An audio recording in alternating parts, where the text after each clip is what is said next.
Hello, everyone. Thank you for being today with us. So, my name is Nataliia. I'm from Kyiv, Ukraine. I was born and raised in the Soviet Union. Uh, I'm a counselor, clinical counselor, and I received my master's degree in the United States. I lived in America for 5 years, then I returned back to Ukraine. And I was working like a counselor in the counseling office before the war. And when the war started, at the beginning of the war for a few weeks, I was in Kyiv, and then I went to Austria. I don't like the word refugee, but probably I'm a person who have to live abroad right now. But because of different circumstances, I do live in two countries at the moment. I live in Kyiv, Ukraine, and I also live in Vienna, Austria. Just recently, I returned back to Austria, and I was in Kiev for about 2 months. So I experienced everything what Ukraine has been experiencing since the beginning of the war. Being in the bomb shelters, experiencing sirens, air raid sirens during the day at nights, and seeing and hearing explosions, drone attacks, missile attacks. I don't want to overwhelm you guys with the whole information, but it's a lot. Briefly, Ukraine, we just celebrated, in the end of August, we celebrated the 31st year of independence. It's the official date for us. But if you look at the whole history of Ukraine, we're the country who were oppressed and lived under oppression for a very, very long time. And the war, which we're experiencing right now, it did not happen just in one day. Know few things about modern Ukrainian people. If you look at the history of the 20th century, Ukraine was part of the Soviet Union. Before that, Ukraine was part, for over 300 years, part of the Russian Empire. We always wanted to be independent. Somehow it didn't work, and there were reasons for that. When 1917 happened, it was the Great October Socialist Revolution. It's the official name, when the Tsar's regime collapsed and the Bolsheviks came to the power. You can imagine then, since in 1932, 1933, Ukraine experienced the artificial famine. The famine was in other parts of the Soviet Union, not at the scale like it was in Ukraine per se. And the tragic note of it was artificial famine. Ukraine lost over 3 million people, absolutely unnecessary deaths. And there is a new movie from the Polish film director Agnieszka Holland. It's called Mr. Jones. The movie was released 2019. I would highly recommend you to watch. It's based on true story. It's about the British journalist who was in the Soviet Union those years, and he came to Ukraine during famine, and actually it was him who brought the truth to the West, what was happening in the Soviet Ukraine at that time.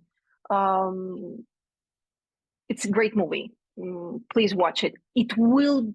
I think it will be helpful for you guys to understand a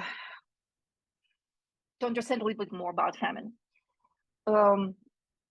Ukrainian territory was occupied by the Nazis fully. We had concentration camps on our territories. Ukrainian Jews were eliminated. Lots of things were happening in Ukraine. Trauma after trauma after trauma. And as a result of the famine, as a result of the Second World War, as a result of other things which were part of the Soviet Union ideology, Ukrainian, we started to have problems with trust. We started to have problems what it means to have family in terms of, what the roles of men are, women are in the family, how to trust authorities, because people, did not trust, lots of people didn't stop trusting authorities. Lots of issues. We started to deal with lots of issues, but we didn't know about that, right? Why? Just because you could not share that information with anyone. We did not know what was right, what was wrong. And again, remember, I said at the beginning that I was born in the Soviet Union. So my most important developmental years were in the Soviet Union. And it's also interesting fact, when I was a student at school, when I was a teenager, and we were studying the history of the USSR, never ever mentioned even a note, a single sentence about the famine, the Ukraine's, our country, our republic at that time, what that we had. I remember when I was 8 or 9 years old, I talked to my grandma. She survived the famine, and she started to tell me something, but she was so scared that probably I would tell to my friends about that. So she gave me a little bit of information, but I didn't trust her. I didn't believe what she's talking about. That was pure genocide. That was the beginning of the genocide, what Ukrainian people survived from, I should say, from the Kremlin, from Russia, from the Soviet ideology, pure example. And we, like the society, we like Ukrainian modern nation. You can say, I think we can say that we're a post-genocide society, but we're experiencing right now new wave of it. It's the war. We'll talk about that a little bit later. You probably heard of Gulag, maybe that term, or you probably have heard of the political camps, Siberia, right? During Stalin's years. That's part of the Soviet Union experience. But when the Joseph Stalin died, then Khrushchev came to the power. After him, we had Brezhnev. It was our president. It was a different term, the first secretary of the Communist Party, but that was our president. In the 60s, since the beginning of the 60s, the middle of the 60s, instead of the camps where people who did not agree with ideology, our dissidents people, instead of going to the camps, people start to go to the psychiatric ward. There was new form of Gulag camps. Did we have psychiatry before? Yes. Was it the same psychiatry like it was in the West? To some degree, probably. We had, yeah. Before I talked to you, I interviewed few medical students, people who are doctors, but they were medical students during the Soviet years, and they did study psychiatry. Nevertheless, since the 60s, psychiatry became non-official, but really one of the main tools how the Kremlin would control people, not just in Ukraine, in other parts of the Soviet Union as well. If you didn't agree with ideology, if you didn't agree with the Soviet Union, you had two options: or to leave the country, which was a very huge, big question if you could, or you can easily get to the psychiatric ward. You see, it also has very tight connections with how the Soviet person was not performed, what our ideology was saying, that only people in the West could have problems. Outside of the Soviet Union, people could have problems with depression or whatever because they lived in the capitalist countries. But the Soviet person, it's a new kind of human being, right? Because everyone is equal. You can't be sick. No. And it's what's interesting. Only probably when I was in my 20s, the first time I got outside of the Soviet Union, like I went to the foreign country, and I was very surprised. I was thinking, gosh, I see disabled people. I saw people in the wheelchairs, and I thought, wow, there's so many sick people there. But only after a while I realized that it was stigma, and it's a little bit better now, but it was huge stigma about disabled people in the Soviet Union, about people who had psychiatric problems. And people still now, I speak about pre-war time, older people would not go to see the specialist, brain specialist or soul specialist. No.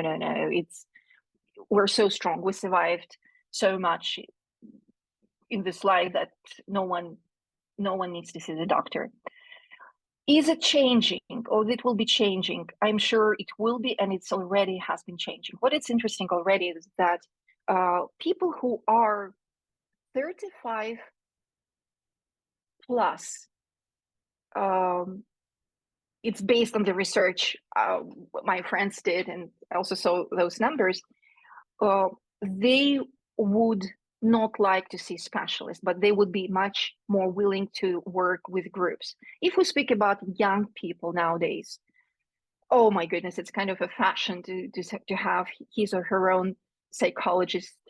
It's like a trend. But again, that was the information I'm giving. That's pre-war.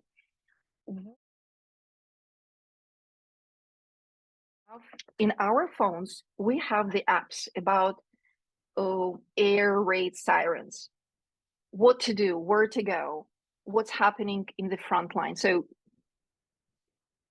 most of people have phones, iPads, whatever, they have these apps. You can choose them to download, or they come to you automatically. And in these platforms, you can see at least once a week, few times a month at least. If you have problems, if you have questions about your psychological state of mind, please, here is the link. This is like revolution for me, to be honest with you. I'm so grateful I have these links. I'm so grateful that openly we started to talk about that, which wasn't the case before. If we speak about education,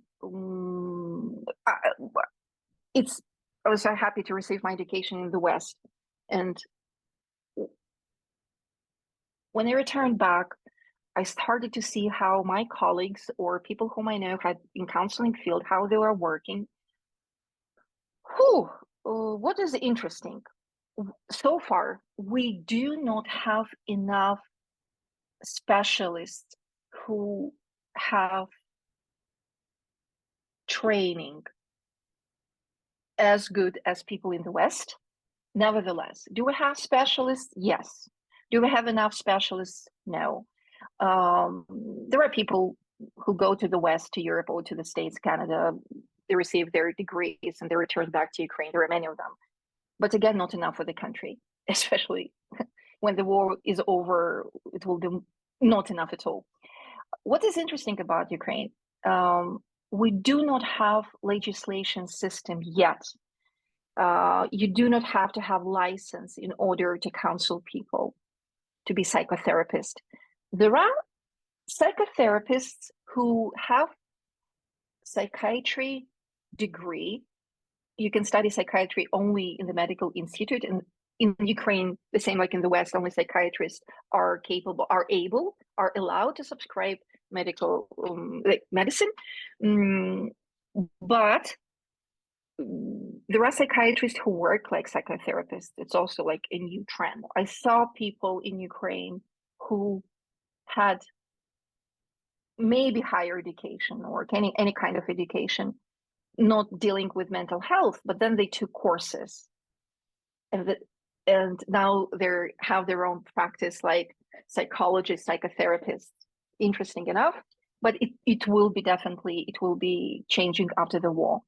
because Ukraine wants to be part of the United Europe. And I think people who work like mental health professionals in Europe, they have to be licensed. It's very, very strict.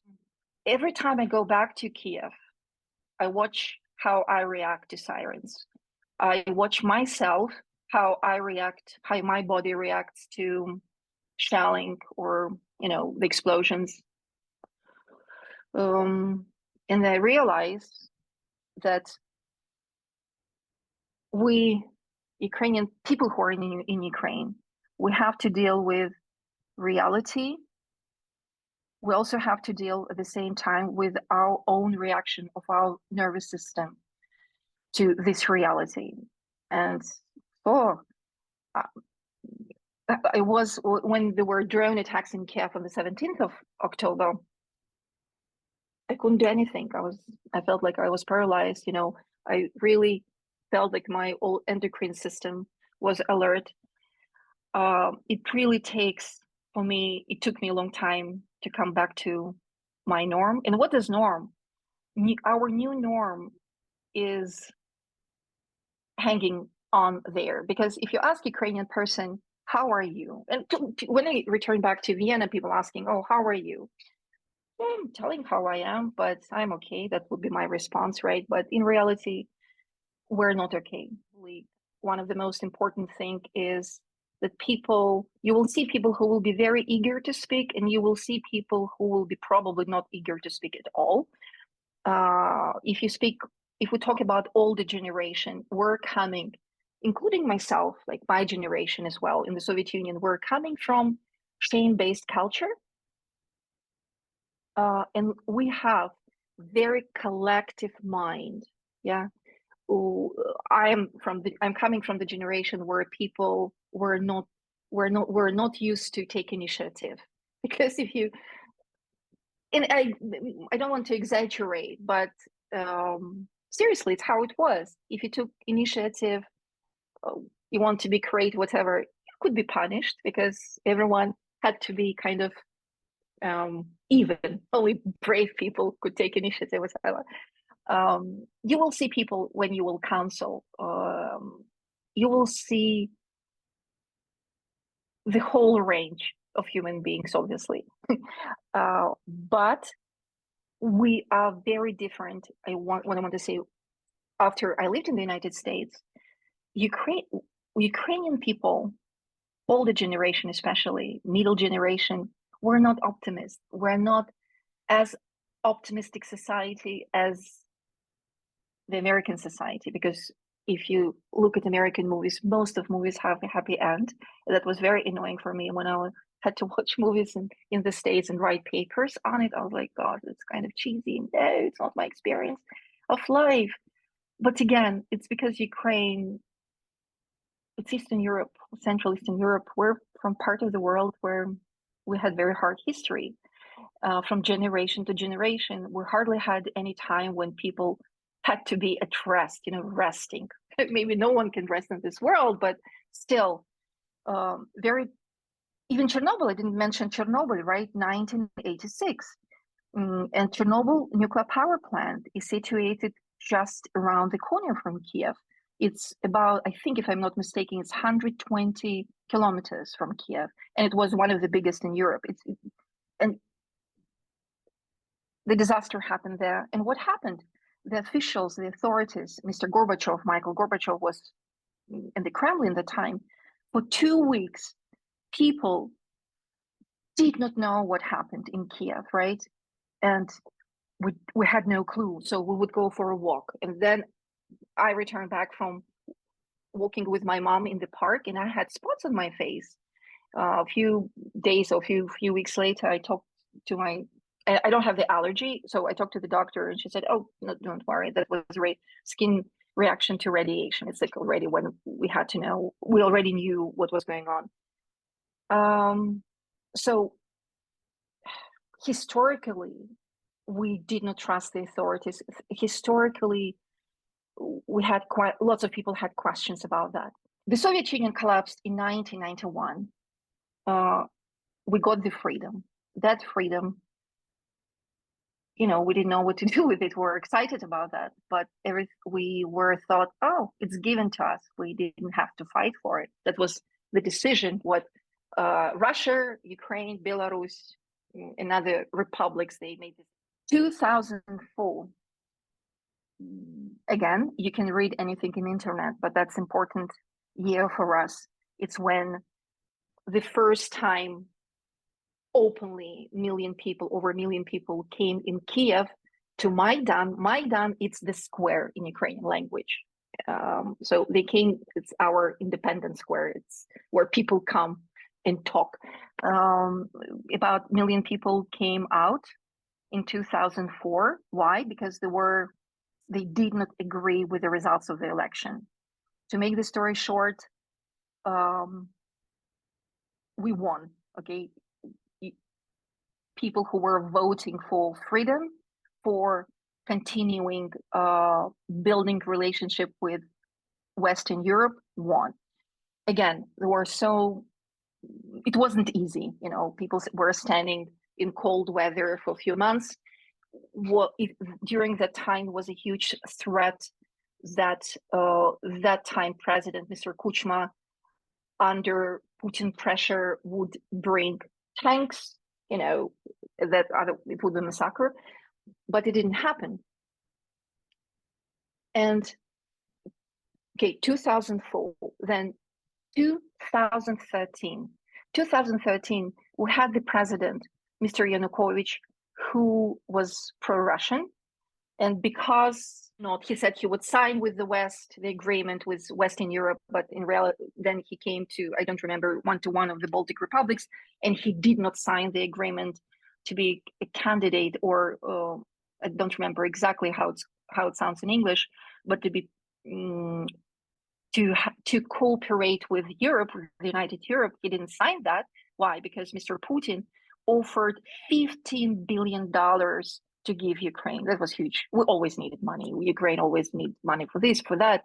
And Putin gave, okay, you will have, like the country will have this $15 billion bill, but you will not sign that agreement.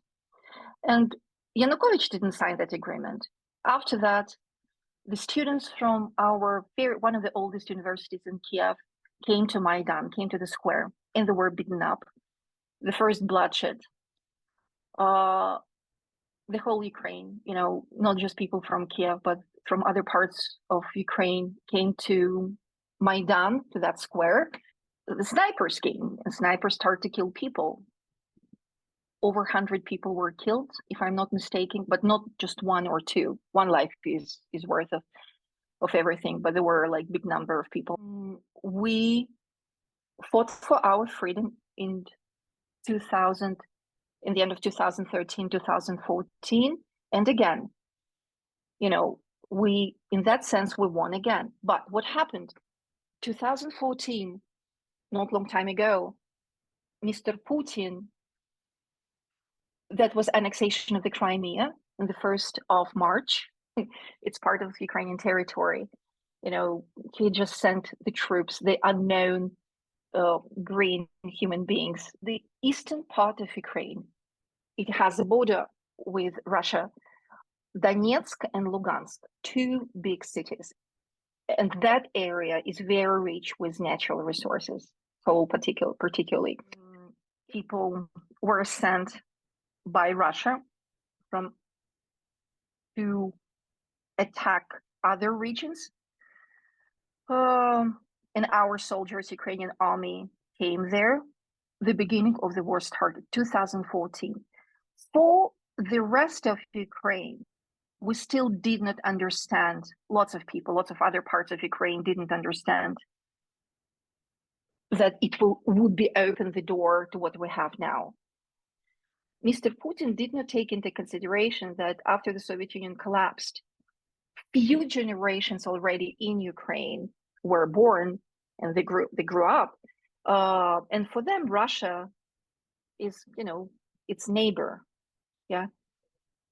And the same happened with Russian people, with Russian young people. But what I find very, very disturbing to realize that the people who give orders to kill Ukrainians, who send missiles, probably they're my age, maybe older, maybe they're younger than my parents, but they're probably my age, maybe plus minus years, in their 40s, 50s, 60s.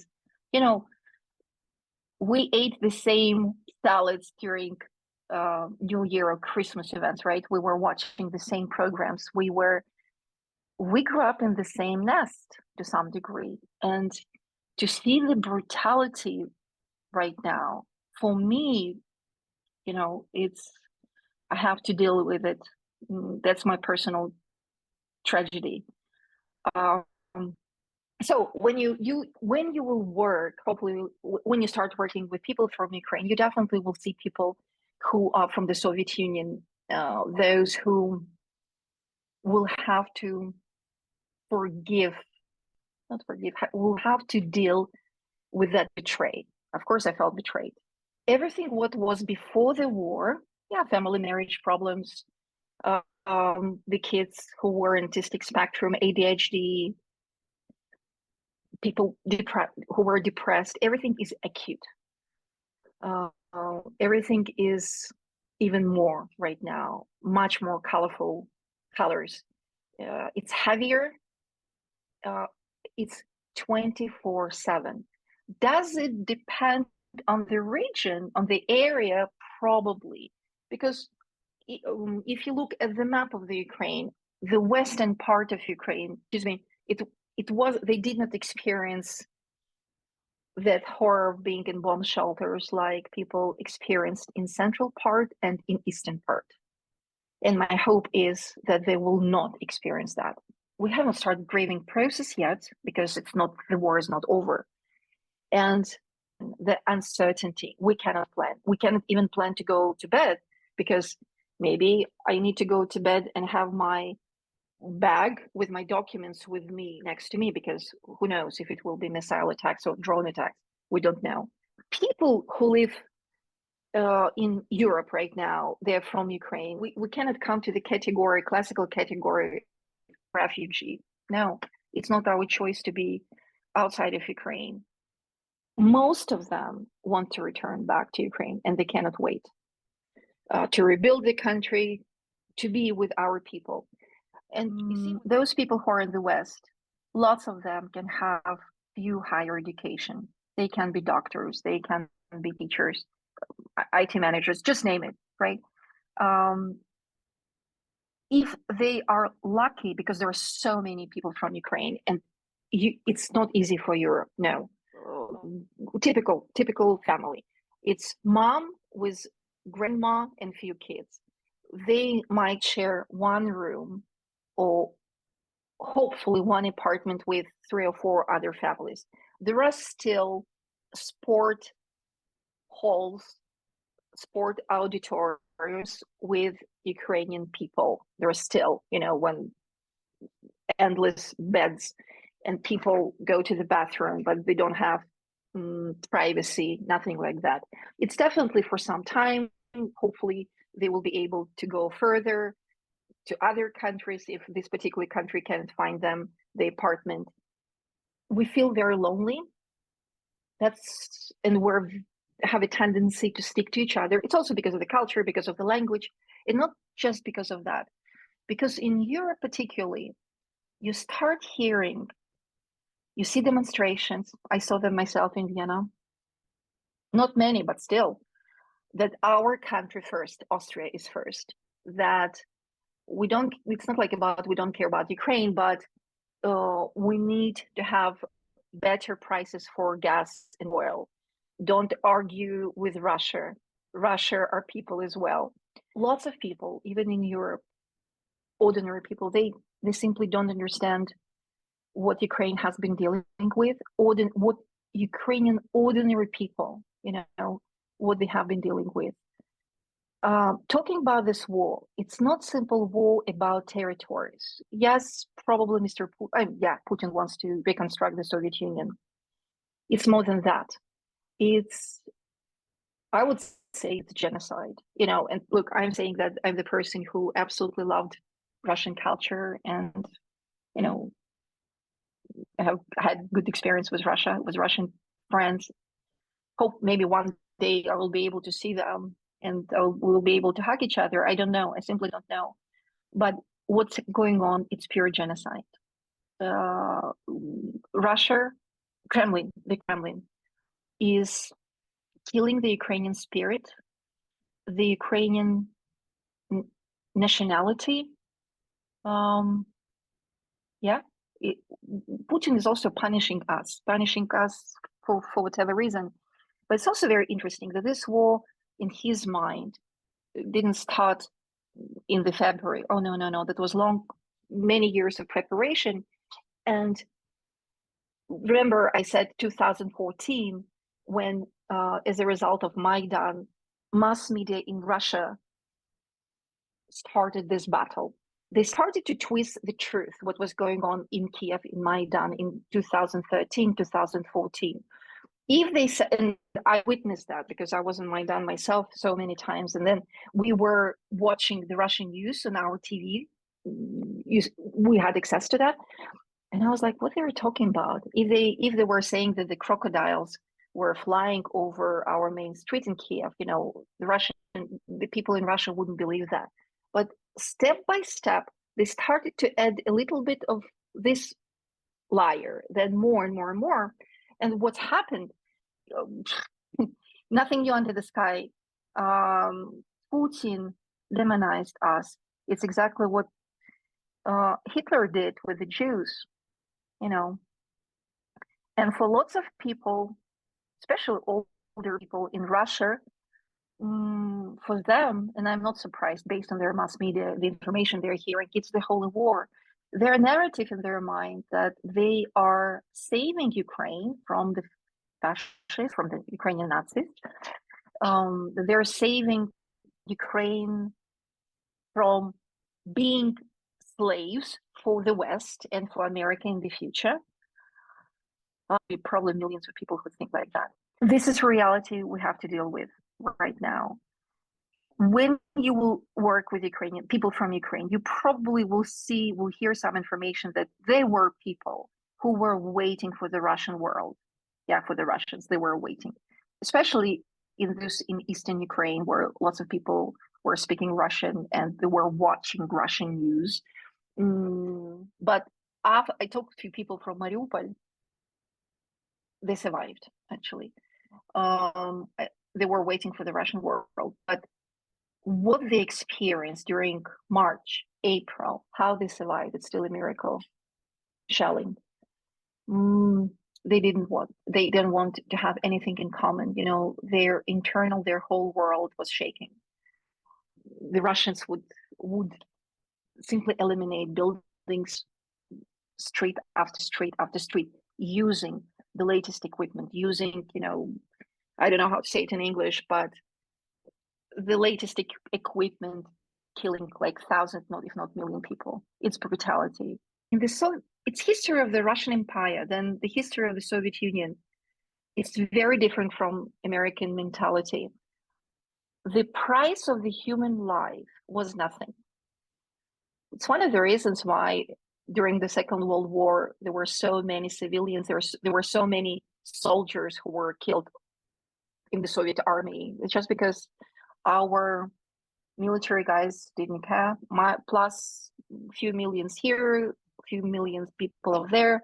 And as you see, Mr. Putin, he's doing the same. He absolutely doesn't care about his own soldiers. We're changing, like Ukraine, like a state, and it's the guy who's the chief of the command of the Ukrainian army. Unique person, absolutely, Mr. Zaluzhny, Valery Zaluzhny. It's pure example. He got his military education in post-Soviet military institute. He wasn't as influenced if he were studied in the Soviet Union. And what is interesting, he talks about it openly, how much they care, how much the commands do care about every single human being. I talked to a few soldiers who returned back from the front line, and they were saying that, yes, their authorities were caring about them. So the answer, or probably my answer, will differ from day to day because everything changes so quickly. We live under pressure. We live under pressure of death. It's reality. I feel sometimes that I'm in the computer game, I can't get out. All horror, if I was watching science fiction movies before with battles with airplanes. Oh my goodness, this is our reality, and that's the 21st century, right? What our people need. Presence, presence, presence. We don't need to be pitied. No. Do we want to be educated? In what sense? How to notice the body, my own, how my body functions, definitely. Stress techniques, yes. But again, people, that would be easier to implement with people who are out of war zones.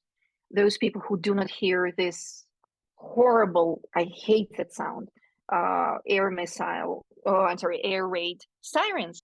Relaxing techniques, absolutely. Breathing techniques, absolutely. Believing in us, believing in helping us to believe that we will be not alone.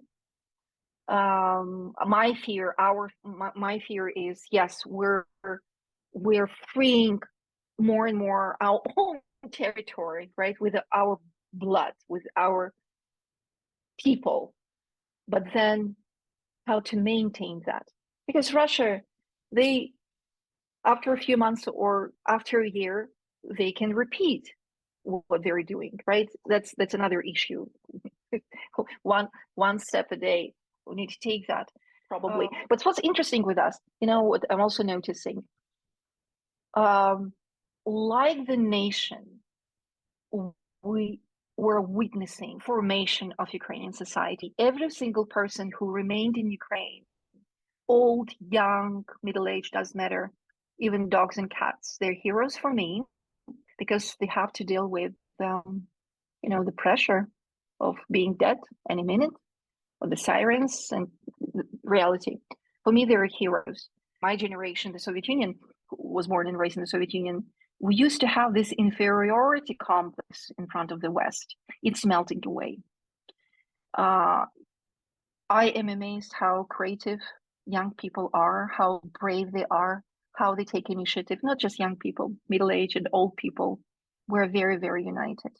The bravery, the sacrifice, the people that sacrifice their lives, sacrifice their kindness, sharing things. Yes, absolutely. Will you see crazy people who are unstable? Yes. You will see strange people. We're human beings. We're like any other part of the world. We will have lots of challenges afterwards, because just one sec. We did not have, and so far we do not have, any veteran association. So when the war is over, one day it will be over, we need to have a huge support and help, how to help people who return back from the front line. It's good if you have the family. It's good if you have support system. It's brain injury. Lots of people with brain injuries. What's happening right now? They're assisted. They're in the hospitals, and then they have to release to their houses. There are so many people who lost everything. There are so many soldiers whose family members are killed, or they're not in Ukraine, because lots of women left Ukraine to save the kids, simply like that, right? And again, another layer, lots of women who are staying in Europe, they experience guilt, because they're staying in Vienna, in Berlin, just name it, because of the kids, but their husbands are alone, staying in Ukraine. Maybe they're in the front line, maybe they have to deal with no electricity, no heating, lots of known and unknown layers. And all of us, we have to learn very, very fast about everything, how to use the latest platforms in order to talk to each other, how to create, to use matches and create something with the tin jar to have fried egg in the morning because there is no heating, no gas. Yeah. Oh, nevertheless, besides tears, I need to assure you, people remain sense of humor. People continue to be funny, and there is always hope. And we would love to have your assistance in maintaining and helping to have that hope, for sure.